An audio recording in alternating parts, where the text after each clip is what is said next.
Welcome to the Real Estate Scripts Podcast, the show that helps you know what to say when you're talking to buyers and sellers so that you can close more deals and earn more money. I'm Darren Tunstall, a real estate professional, coach, and #1 best-selling author. Let's get into this.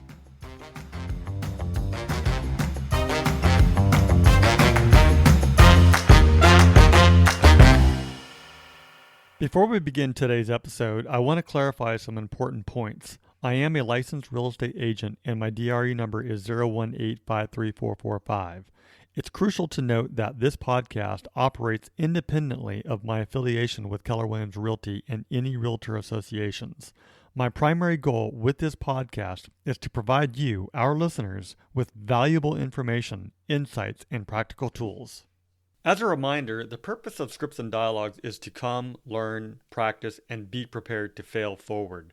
This is where we make mistakes and help each other out, but we're mostly interested in seeing how we can get better. First, we read through the script word for word, and then we go back and put it into our own natural tone, style, and phrasing. You won't know what to say until you go through the script. So, with that said, many people will say, that's not how I sound, and I totally get it. That's not how you sound. But that is the reason why we practice every day, so that the script becomes you and in your own voice. So, read it word for word first, then go back and put it into your own natural tone, style, and phrasing, and I think it'll work out. Okay. So, again, this week we've gone through the seller's transaction, first starting with preparing the seller, then going to ongoing service to the seller, then service or seller offers and negotiations. And now today we're going over contract to close the seller.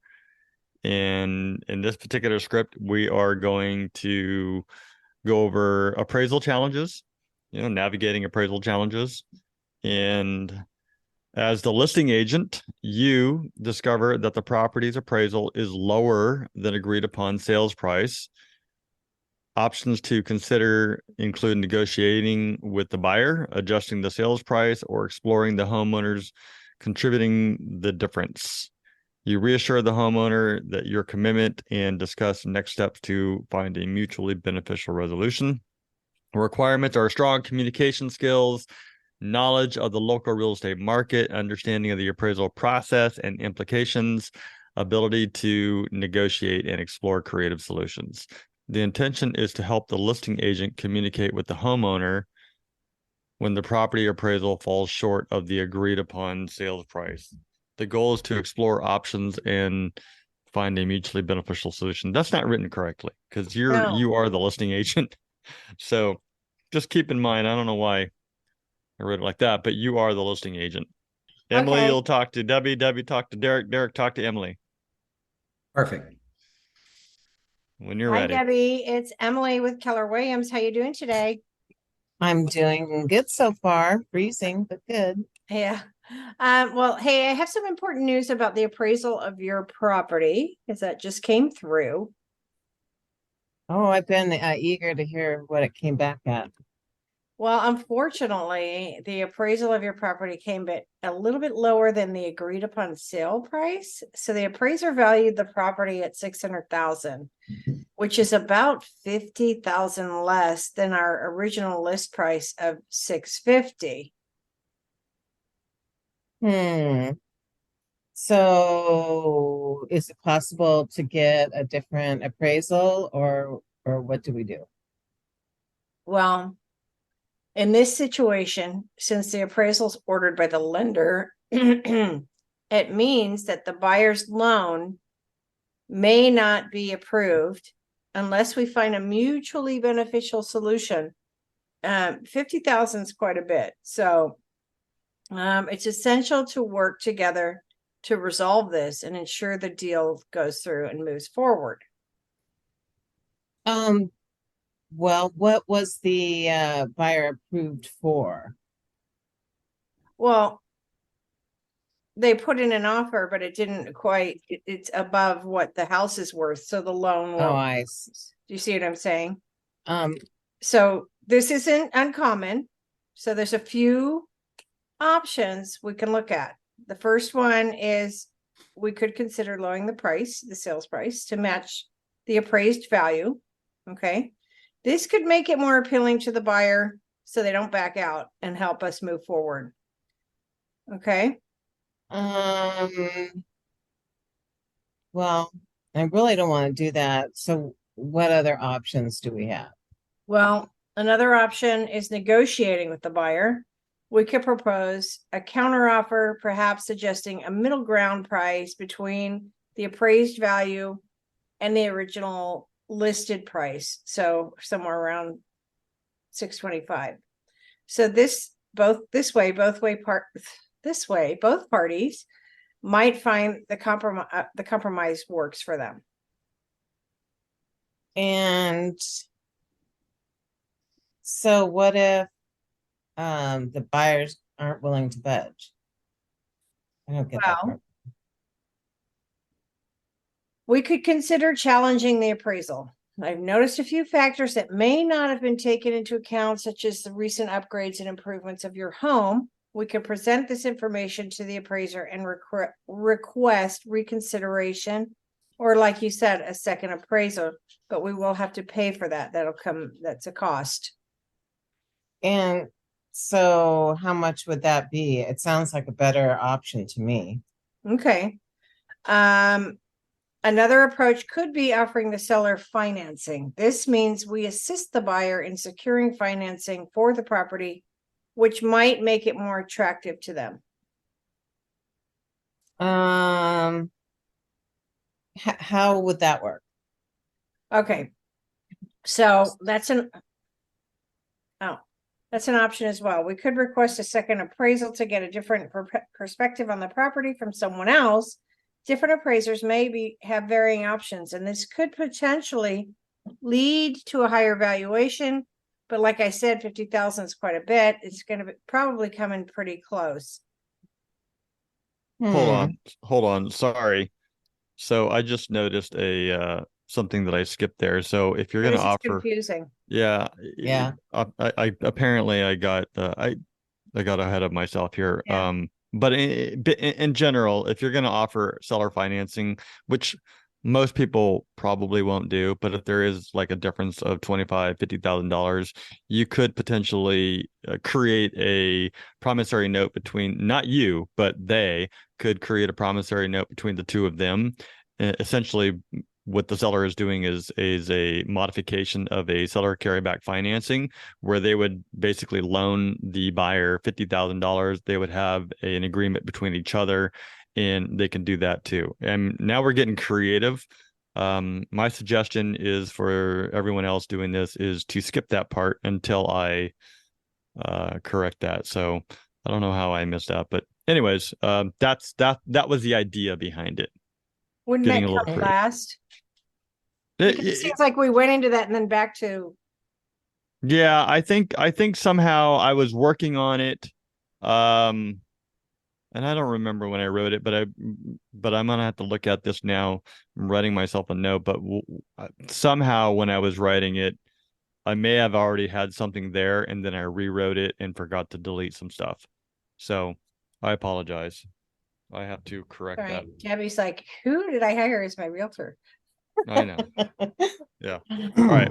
Well, go ahead, finish it up. And I mean, but the point here is to talk options, right? Talk options, scenarios. All right, go ahead. Okay. Another option, Debbie, is renegotiating the terms with the current buyer. Instead of adjusting the sale price, we could propose changes to other aspects of the agreement. For example, we could offer to cover some or all of the closing costs. This could make the overall financial commitment more attractive to the buyer without altering the appraised value. I mean, that sounds interesting. I don't really understand all it would involve, but I'm still liking the second appraisal so far. Yeah, I think that's a good idea too. But essentially with this, if we present to the buyer with a counteroffer outlining the changes of the terms, we could also consider including furnishings or fixtures in the sale by sweetening the deal in other ways, like paying for costs that the buyer would normally pay for. We may find a middle ground that satisfies both parties. But if you go for a second appraisal, it might come in the same or even high or even lower. So you got to be careful with that, right? Yep. Okay. So it's about finding a compromise that addresses the buyer's concerns while still ensuring a fair deal. Now, another option we could do is explore putting the property back on the market and finding a different buyer. Yeah. If you decide to go this route, we would terminate the current agreement amicably and relist the property. We'll use the lessons learned from the experience to fine-tune our marketing strategy and potentially attract buyers who see the value in the home at the appraised price. Right. Well, I kind of want some time to think about this. I was really hoping to be out of here, with the offer, in like the next 30 days. And I'd hate to start at ground zero again. Right. Well, I understand it's important to weigh the options and choose the path that aligns with your goals. So whether it's renegotiating terms or finding a new buyer, I'm here to guide you through whichever process you decide. Okay. It has to be your Okay. decision because it's it's your home, and what works best for you. Okay, well, I'll think about it and then maybe give you a call later this afternoon. Okay. Well, take the time you need. And when you're ready, we'll move forward with whichever option feels best for you. Okay. Sounds good. Thanks, Debbie. Sorry. Had a little bad Okay. news, but we'll get it done. Okay. Bye. Bye. So this is one of those conversations why you get paid well, because it's a tough conversation. And people don't want to hear sometimes that their home isn't worth what they think it's worth. Right. I have a question. So in regards to when the appraisal comes in less than you're putting it on the market for, the lender doesn't want to finance the $650,000, right? They only will finance 600,000. So Yeah. how does that work exactly, and how does it affect the buyer? Yeah, no, that's a great question. You're absolutely right. The lender is only going to loan up to a certain amount of money. Now, either the seller is going to have to come down or the buyer is just going to have to find money. If they have it in the bank and they're willing to make up the difference, then they can do that. They could also get a second somewhere if they have one. They can receive a gift, but when you're starting Got it. receiving gifts and things like that, you have to make sure that that conversation is being well communicated with the lender. This is where the money is coming from. Because when they look at the bank statements and all of a sudden they see a $50,000 deposit into the account, all sorts of red flags go up. Where does this money come from? Right. So just make sure. I mean, the bottom line is either somebody has to come up or somebody has to come down. Okay. However, I would like to bring up this is an important conversation to have before the appraisal comes through when you're pricing your home and doing your listing presentation. Hey, this might happen. Yeah. Absolutely. Yeah. So it's not a blow, so it's Right. like, oh, this is what you talked about when we sat down and we were talking about pricing the home. Yeah, especially if the seller's adamant on a price that seems higher than the It's gonna comparables. come in at, yeah. Yeah. Absolutely. And I'm glad that you brought that up, because this is the importance of having that conversation about pricing a home. I get that you won $1 million for your home, even though that the comps are saying 900 or 925 or 950. We can push it, but this is also where you had that other discussion, which is, look, I'll list it for $1 million, despite what we see here. But if there is no movement within the first week or two, then I'm going to write in the contract that we will start reducing the sales price by $10,000 or $15,000 per week until we get to the point where I am suggesting to you based off the numbers that we see in the comparables. Does that make sense? Yeah. Awesome. And All right. one other question. So if the buyer gets a pre-approved for $650,000, why wouldn't the lender just still approve the $650,000? Okay, so if you're buying a car and you go to one lot, you're looking for a Mustang, and normally they're selling for $40,000, but you go onto another lot and they're selling for $100,000, but you need to get a loan to buy the car. They're not going to finance you for $100,000 to buy the car, right? I mean, I don't know. I think why wouldn't they allow me to buy it if I wanted Because to if you spend a hundred crash the thousand dollars? car, they're not going to get $100,000. It's not going to pay off the loan. You're only going to get what the car is worth. Okay. You see what I'm Yeah. saying? Yeah, like with I a do. car, how there's that gap Gap insurance. insurance. Yeah. Yeah. And then also the lender would be afraid if something, say the buyer lost their jobs and couldn't afford the mortgage, then they have a home on their books that's not worth what's still owed on it. Okay. So they would be upside down on the loan. Yes. And that's Uh-huh. okay. Okay. Got it. Okay, Debbie, you ready to go? Ready. Skip the Okay. seller financing part. Okay, skip that. Okay. Good morning, Darren. Derek. Not Darren. Good morning, Derek. Good morning, Debbie. Good morning. I have some important information about the appraisal that came out on your property. Awesome. What's going on? Well, it's not too awesome because unfortunately the appraisal came in lower than the agreed upon sales price. So the appraiser valued your property at 600,000, which is $50,000 shy than the original list price of 650,000. Really? So what does that mean for us? Well, in this type of situation, since the appraisal is ordered from the lender, it means that the buyer's loan may not be approved unless we find a mutually beneficial solution. So it's essential to work together to resolve this to ensure the deal moves forward. Okay. So what type of options are we looking at? Well, we could get another appraisal. You could come down 50,000. You guys can meet in the middle. Maybe you come down 25 and they get another 25. I mean, there's different options. It all is going to depend on really if the buyers are not willing to budge. You know, we could challenge the appraisal, like I said, but then you're taking the chance that it could possibly come in lower than even the 600, which would really be bad.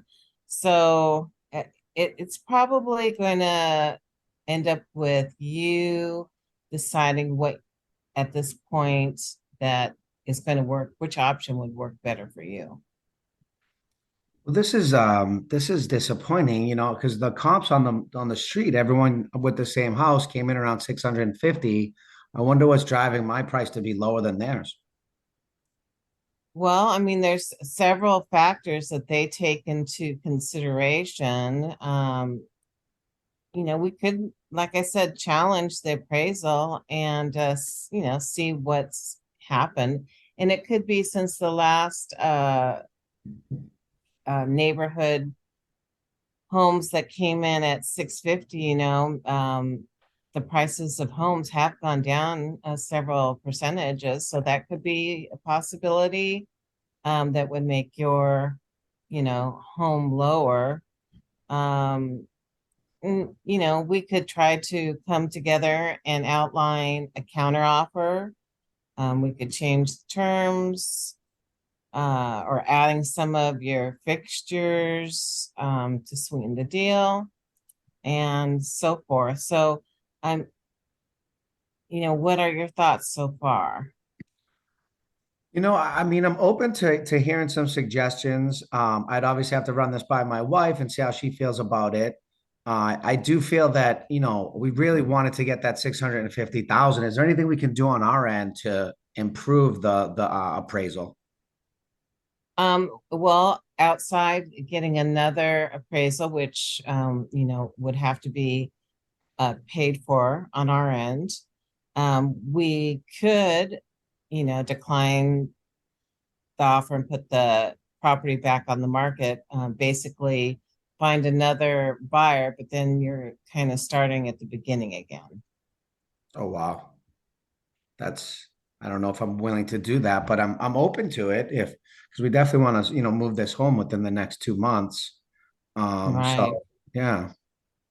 Well, why don't you take some time? I know it's discouraging news, but get with your wife and see, what you can come up with, and then I will get with the buyer's agent and see if we could come to an agreement that is a win-win for both you and for the buyer. Okay.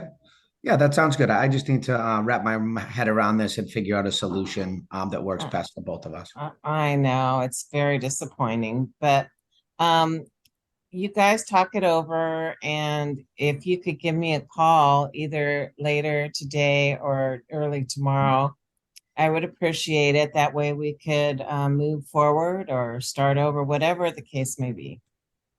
Okay. Okay, that seems fair, Debbie. Thank you for the phone call. Okay, thank you. Okay. Okay. Quick comment here. When you want to challenge the appraisal, you go back to the lender and ask for a reconsideration of value. And then the Okay. lender is going to request, because the lender is the one who is requesting the appraisal. Right. And so you have to go back to them and say, hey, look, we would like a reconsideration of value, please. And they have their process for doing that. Would you Cool. go to a different lender though, or would you go back to the lender first? Well, it's the buyer's lender.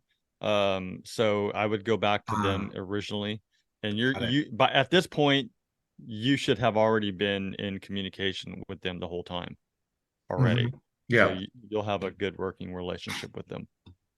And when you're talking to that lender and you're looking through that report, are there like there could be specific areas that you could upgrade, correct? Like whether it's fresh paint or are there things you can do within that, I don't know, week or so, or not really?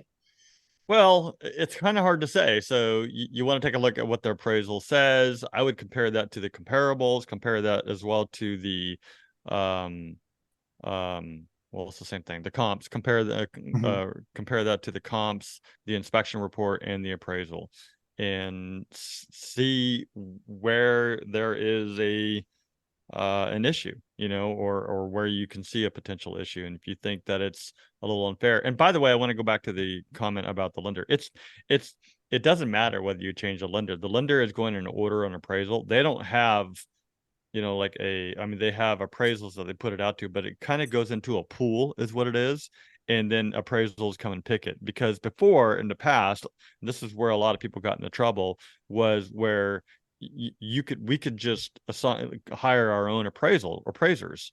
And then, basically people would then come in and say, hey, this is what we think it's worth. Here's the comps, and schmooze them a little bit. And then it's completely a biased appraisal and not as accurate because they've been schmoozed. You know what I mean? There was a So, big thing Right. in Florida with appraisals with African American communities where homes were coming in. If you were African American, your homes were getting appraised at a lower value. yeah, there's a lot of A lot of shady miscarriage stuff. of Wow. stuff. So, Yeah. so this is a much better process. So it does go into pool. So even if we went back and said, hey, let's change lenders, they don't have a choice of which appraiser either. All they can do is say, yeah, well, let's ask for a reconsideration of value, and they can provide the information to them through their system. But the appraiser either may or may not you take that into consideration at all. So Darren, when you're in a competitive market and like similar to what it was like in COVID, where you had all these buyers trying to purchase these homes and they were offering more money, more money, more money, but the appraisal was 600,000, but somebody wanted to pay 700,000. Is that when you had to have like cash or something, or that's when you have to make up the difference in cash or something, correct? You know what a lot of them were doing? They were waiving the appraisal. And I highly recommend not doing that. Do not waive any of your contingencies. Okay. Go through the process. Don't waive appraisal. Don't waive inspections. Don't waive anything. You go through the process because you're buying something for a lot of money, and you want to make sure that it's worth what the market is currently selling at. Mm-hmm. So in that case, when they waive the appraisal, either one of two things can happen. I'm sure there's more, but two that I can think of off the top of my head. It may not appraise, right? And now the buyer has to come in with that money somehow, or it doesn't appraise and they lose out, or they can't come up with that money, and now they have a breach of contract and they lose their down payment. Wow. So Okay. let me ask you this, for like what in Derek's situation where people are paying more and you're waiving the appraisal, then how is that a financed property? How is the lender going to finance you if you're waiving the appraisal? So in that situation, if they are offering somewhere, the buyer's agent should have felt comfortable and know something about their finances, either through conversation with the lender or the buyer, and through proof of funds that they have that extra money to come in Okay. with the difference. So That's why. lenders are okay with that? Well, yeah, because if you have like 500 grand in Like the over bank, half, yeah. yeah. If you Okay. have a bunch of money in the bank and you want to finance like half of it, and it doesn't appraise, and you have the money to come in with the difference, they're like, yeah, we're only going to loan up to this amount. You can do anything you want with your money. Okay. Yeah. Okay. Thank you. I don't. That makes a lot more sense. Cool. I can cruise through this fairly quickly if you guys are all still on board. Let's do it. Okay. Hi, Emily. This is Derek with Keller Williams. I have some important information about the appraisal of your property. Do you have a moment? Oh yeah, I've been waiting. Can't wait I to get out of know. this house. I know. And I finally got it back. Unfortunately, Emily, the appraisal of the property came in slightly lower than the agreed upon sales price.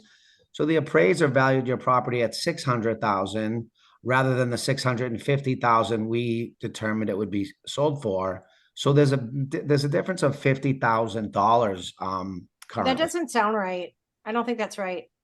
I agree, Emily. And when I questioned that a little bit with the appraisal as well. Mhm. So I wanted to go into further detail with you. In this situation, since the appraisal is ordered by the lender, right? It's Right. outside my hands. It means the buyer's loan may not approve unless we find a mutual beneficial solution. Mhm. And it's essential that we work together to resolve issues like this. This has happened in the past. It's not uncommon, and there are a few options we can explore. Would you like to Okay. hear more about it? Yeah, I guess maybe the buyer's agent can cut their commission or something. There's plenty of options out there, and that might be one of the solutions. But let me start with some of the things we've done in the past. So Okay. first, one option is to consider lowering the sales price to match the appraised value. I don't think we're gonna do that. No, you're not No, interested in doing I don't that? think so. Mm-mm. Okay. And again, I think you should sleep on this, but I totally understand where you're coming from. Because this could make it more appealing for the buyer because they're only going to loan up to the appraisal amount. So it's not necessarily the buyer's fault. It's the actual price of the home that is the concern here. Um, Right. and Emily, I can appreciate where you're coming from, but understand that this isn't uncommon, and there are a few options we can explore, obviously, right? So Okay. so we want to go a little bit further into it. And sometimes we can negotiate with the buyer. We could propose a counteroffer, perhaps suggesting a middle ground between the appraised value and the original listed price. This way, both parties might find a compromise that works, but they would need to come up with that extra $25,000. Does But that they make already sense? agreed to the price. They should come up with all of it, don't you think? I do agree with that, but in this situation, they were counting on the appraisal to come in at 650,000 since I they were see. approved for that amount. Uh-huh. And the bank is only willing to fund 600,000 at this moment. So the buyer needs to come up with an extra 50,000 somehow, Okay. which we can go back to, and they might be able to get that funds through a gift or through some trust funds that they might have, or there's a couple different options. So hopefully they can come up with that money because I do understand how important it is to you to get the 650,000. Mm-hmm. Because Debbie sold her house next door for 650. So I think I should get 650. And I agree. I think that, your house is worth 650,000. So I'm going to dig through this appraisal in a little more detail. Okay. I've noticed a few factors that may not have been taken into account, such as, Okay. those recent upgrades that you did and we recommended, with the bathrooms and the paint. And, I was really surprised that it didn't come in at the 650,000. We can present this information to the appraiser and request reconsideration if you'd like. I think that's a good idea too, because I think they skipped something. I don't think they know what they're doing. Maybe it's somebody new. Maybe they don't know what they're doing. That's a very good point. And like I said, this stuff has happened in the past, and it's disappointing. There's obviously a workaround to make sure that we can make both parties happy. So another approach would be offering the seller financing, which I could get into at a later time. In the negotiating the terms with the current buyer, instead of adjusting the sales price, we could also propose changes to other aspects of the agreement. Like, for example, we might offer to cover some of their closing costs. This could make the overall financial commitment more attractive to the buyer without altering the appraised value. Is that something that might work for you? Yeah, maybe. I mean, I think I'd go with a what did you call it? Where you redo the appraisal? I think we should do that first. Yeah.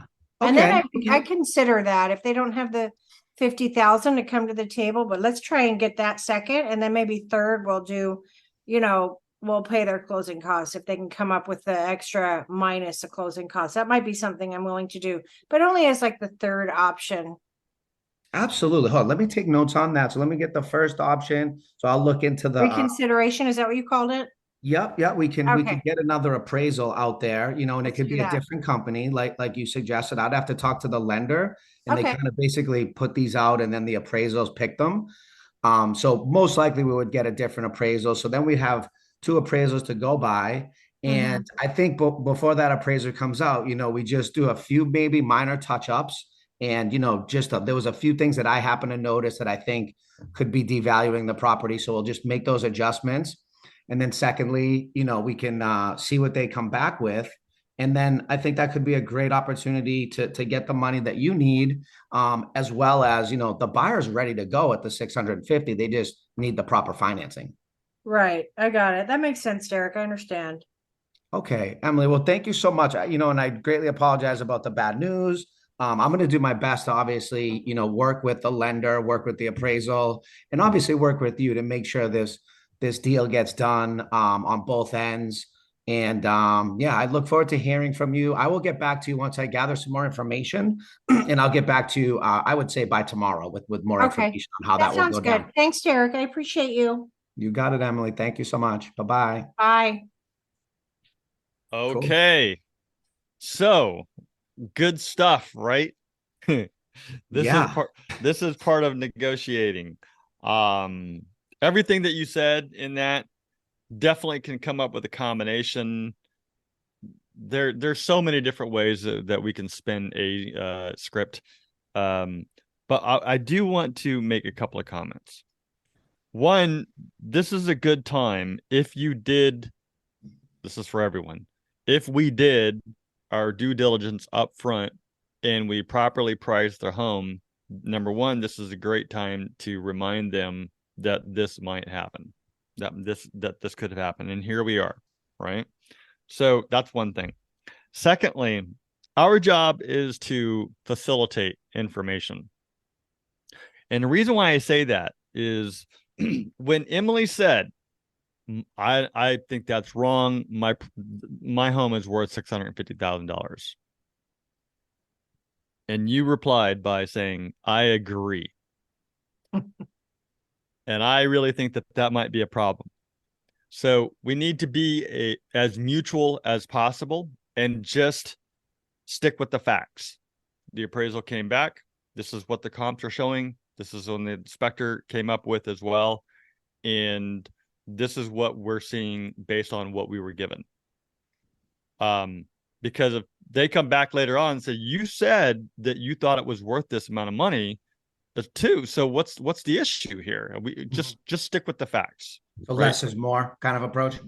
Well, I mean, yes. Just the middleman, not Just yes, the middleman. You're on my Yeah. time. you're on my side, but you're also have to be non-biased when it comes to stuff Yeah. that's out of your realm. Well, Yes. plus if you had a second appraisal come in, say at the same 600,000, then the seller would think, well, he helped me decide what we should list it at. Like they would think maybe you didn't know what you were doing too. I don't know. Yeah. I Yeah. can see So that. Yeah. I Yeah. think it kind of sympathize with them, but don't say, yeah, I think it should have been 652. And when I say when I said Debbie's house sold for 650, that could have been 6 months ago. I know. Yeah. Different market, different time, Yeah. different size, Mhm. different everything. We would have to go back and look at that again. And this is for all of us. All I'm saying is, stick with the material facts that we have in front of us and facilitate that information mutually. So that they can make, because they're the ones that are making the decision whether you're putting options in front of them, and then also giving them the ability to be able to help them make a decision on which is going to be the best route. That's the Maybe important instead part. of I agree, you could say I understand how you feel. Mm-hmm. Yeah. Okay. Yeah. And it's so easy. We can all, it's so easy to just say, absolutely, I totally get it. I totally agree. Your home is worth that amount of money. It's so easy to do that, but we have to remember where we're at in the conversation and what our fiduciary responsibility to our clients are. They are not our friends in this situation. I don't care if they are your friend, but in this situation, they would not be your friend. You are a professional helping a client. That makes sense. Yeah. That's what that means.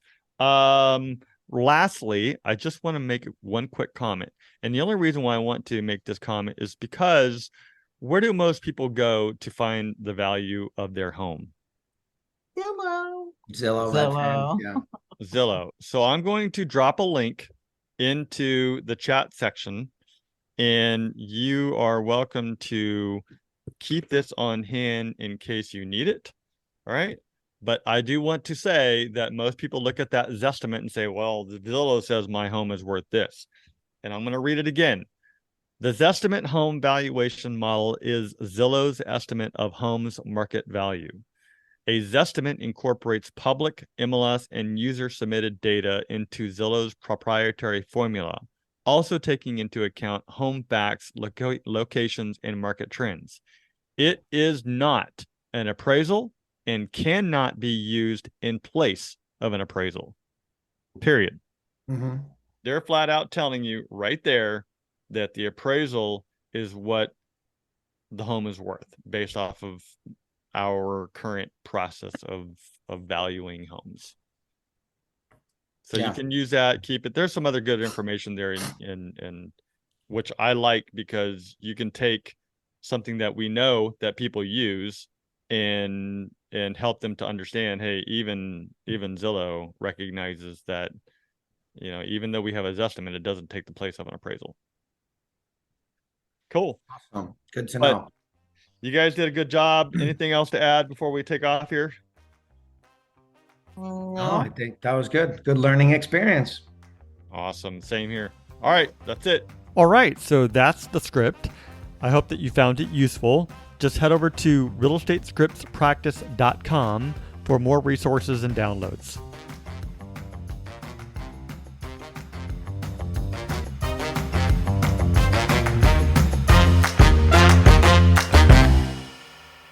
This podcast is for the purpose of education only, and it does not make any guarantees. We suggest you seek out the help of your broker, coach, mentor, CPA, or attorney. Brought to you by Darren Tunstall, California DRE number 018534445.